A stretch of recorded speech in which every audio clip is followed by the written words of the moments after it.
الحمد لله وكفى وسلام على عباده الذين اصطفى أما بعد أعوذ بالله من الشيطان الرجيم بسم الله الرحمن الرحيم الطلاق مرتان فإمساك بمعروف أو تسريح بإحسان ولا يحل لكم أن تأخذوا مما آتيتموهن شيئا إلا أن يخافا ألا يقيما حدود الله فإن خفتم ألا يقيما حدود الله فلا جناح عليهما فيما افتدت به تلك حدود الله فلا تعتدوها ومن يتعد حدود الله فأولئك هم الظالمون۔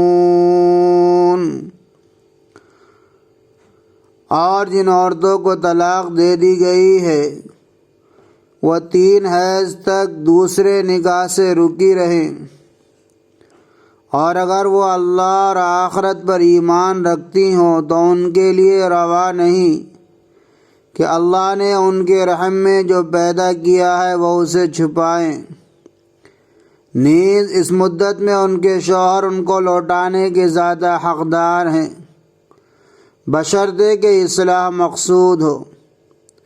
اور جیسے عورتوں پر مردوں کے حقوق ہیں ایسے ہی مردوں پر عورتوں کے حقوق بھی ہیں، ہاں البتہ مردوں کو عورتوں پر 1 گنا فضیلت حاصل ہے، اور اللہ غالب اور حکمت والے ہیں۔ قرآن کریم کی اس آیت کے اندر طلاق کے مسائل کا تذکرہ ہے۔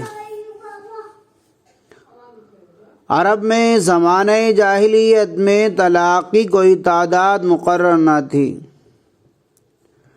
2 شخص جتنی چاہتا اپنی بیوی کو طلاقیں دیتا اور پھر عدت گزرنے سے پہلے رجوع کر لیتا۔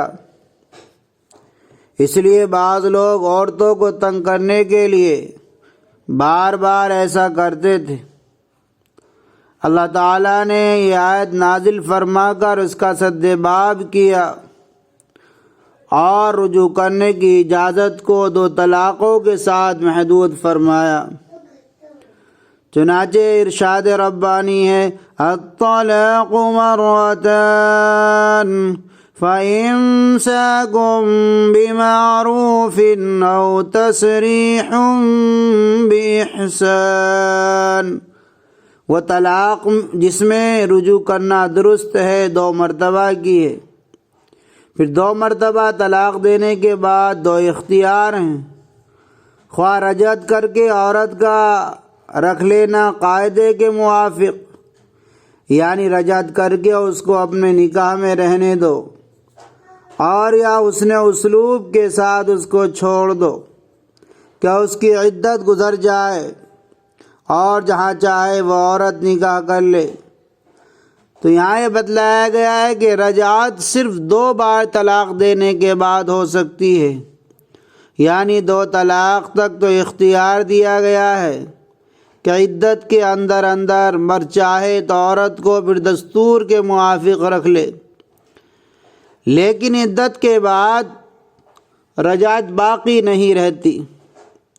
ہاں اگر دونوں راضی ہوں تو دوبارہ نکاح کر سکتے ہیں، اور اگر تیسری بار طلاق دے دی جائے تو پھر ان میں نکاح بھی درست نہ ہوگا جب تک کہ وہ عورت کسی دوسرے مرد سے نکاح نہ کر لے اور پھر وہ طلاق دے دے، جس کو شریعت کی اصطلاح میں حلالہ کہتے ہیں۔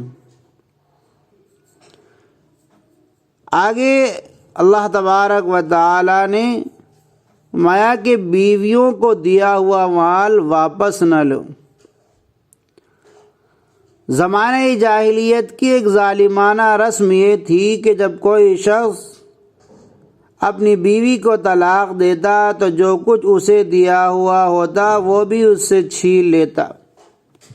تو اللہ تعالیٰ نے اس بدسلوکی سے منع فرمایا اور ارشاد فرمایا وَلَا يَحِلُّ لَكُمْ أَن تَأْخُذُوا مِمَّا آتَيْتُمُوهُنَّ شَيْئًا إِلَّا أَن يَخَافَا أَلَّا يُقِيمَا حُدُودَ اللَّهِ، یعنی زمانہ جاہلیت کی رسم بدسلوکی سے منع فرمایا کہ جو کچھ تم اپنی بیویوں کو مہر وغیرہ بوقت نکاح دے چکے ہو، طلاق کے بعد اس میں سے کچھ بھی مت واپس لو۔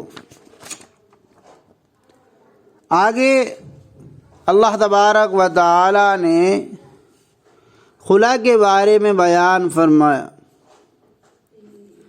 البتہ ایک صورت میں طلاق کے عوض مرد کو کچھ مال لینے کی اجازت دے دی، اور وہ یہ ہے کہ میاں بیوی کے تعلقات اس قدر کشیدہ ہو جائیں کہ ان کے درمیان صلح کی کوئی صورت نہ نکل سکے، اور عورت کی طرف سے شرعی حدود کے موافق حقوق زوجیت ادا کرنے کی کوئی توقع باقی نہ رہے۔ تو اس صورت میں جائز ہے کہ عورت مرد کو کچھ مال دے کر طلاق حاصل کر لے۔ طلاق کی اس صورت کو شریعت اسلامیہ کی اصطلاح میں خلا کہتے ہیں۔ چنانچہ حدیث شریف میں ہے کہ حضرت ثابت بن قیس رضی اللہ تعالیٰ عنہ کی بیوی نبی کریم صلی اللہ علیہ وسلم کی خدمت میں حاضر ہوئیں اور عرض کیا یا رسول اللہ، میں ثابت بن قیس کے دین، اخلاق اور عادات پر کوئی عیب نہیں لگاتی، مگر میں اور وہ ایک جگہ جمع نہیں ہو سکتے۔ میں نے بہت سے لوگوں میں ان کو دیکھا تو سب سے زیادہ سیاہ فام اور پست قد اور بدصورت ثابت ہی نظر آئے۔ نبی اکرم صلی اللہ علیہ وسلم نے فرمایا کہ تم ثابت کو باغیچہ واپس دے سکتی ہو جو اس نے تم کو دیا تھا؟ کہا جی ہاں، وہ بھی اور کچھ زیادہ بھی دے سکتی ہوں۔ نبی اکرم صلی اللہ علیہ وسلم نے ثابت بن قیس کو بلایا کہ تم اس سے وہ باغیچہ واپس لے لو اور اس کو طلاق دے دو۔ اس پر یہ آیت نازل ہوئی اور یہ اسلام میں پہلا خلا تھا۔ آگے فرمایا تلک حدود اللہ فلا تعتدوها ومن يتعد حدود اللہ فاولئک هم الظالمون۔ یہ شرعی قوانین اللہ تعالیٰ کی مقرر کی ہوئی حدیں ہیں، یعنی مذکورہ بالا احکام خدائی قوانین ہیں جو سب کو ایک حد مخصوص کے اندر لا کر کاربند اور عمل پیرا بنانے کے لیے مقرر کیے گئے ہیں۔ ان قوانین میں غریب، امیر، شریف، رذیل، عالم، جاہل، بادشاہ، فقیر کی کوئی تفریق نہیں۔ ان سے سرتابی نہ کرنا چاہیے، کیونکہ جو لوگ قوانین الہیہ سے سرتابی کرتے ہیں وہ اپنے اوپر خود ظلم کرتے ہیں اور وبال آخرت مول لیتے ہیں۔ دعا کیجیے کہ اللہ تعالی ہمیں شرعی قوانین کی مکمل پابندی نصیب فرمائے۔ آمین۔ وآخر دعوانا الحمد للہ رب العالمین۔